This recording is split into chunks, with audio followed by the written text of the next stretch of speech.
കൈ മുറിച്ചു മാറ്റേണ്ടി വന്ന സംഭവത്തിൽ കർശന നടപടിയുമായി ആരോഗ്യവകുപ്പ്. പാലക്കാട് ജില്ലാ ആശുപത്രിയിൽ വീഴ്ച വരുത്തിയ ഡോക്ടർമാരെ സസ്പെൻഡ് ചെയ്തു.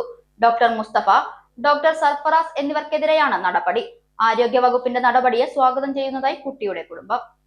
കഴിഞ്ഞ 24-നാണ് കൈക്ക് പരിക്കേറ്റ പാലക്കാട് പല്ലശ്ശന ഒഴുപാറ സ്വദേശിനിയായ 9 വയസ്സുകാരി വിനോദിനിയെ ജില്ലാ ആശുപത്രിയിൽ എത്തിച്ചത്. പരിശോധനയിൽ കൈക്ക് പൊട്ടലുണ്ടെന്ന് കണ്ടെത്തി. തുടർന്ന് പ്ലാസ്റ്റർ ഇട്ട് കുട്ടിയെ വീട്ടിലേക്ക് അയക്കുകയായിരുന്നു. 20-ന് കുട്ടി ഗുരുതരാവസ്ഥയിലായതിനെ തുടർന്ന് കോഴിക്കോട് മെഡിക്കൽ കോളേജിലേക്ക് പ്രവേശിപ്പിച്ചു. കോഴിക്കോട് മെഡിക്കൽ കോളേജിൽ വെച്ച് രക്തോട്ടം നിലച്ച കുട്ടിയുടെ കൈ മുറിച്ചു മാറ്റി. കുട്ടിയുടെ ചികിത്സയിൽ വീഴ്ച വരുത്തിയ പാലക്കാട് ജില്ലാ ആശുപത്രിയിലെ ഡോക്ടർമാരെ ആരോഗ്യവകുപ്പ് സസ്പെൻഡ് ചെയ്തു.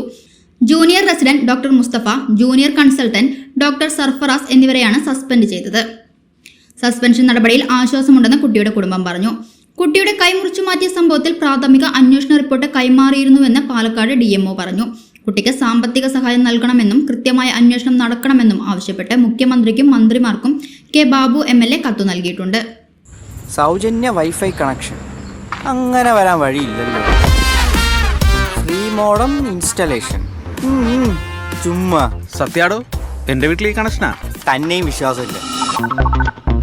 അല്ല, കേരള വിഷൻ.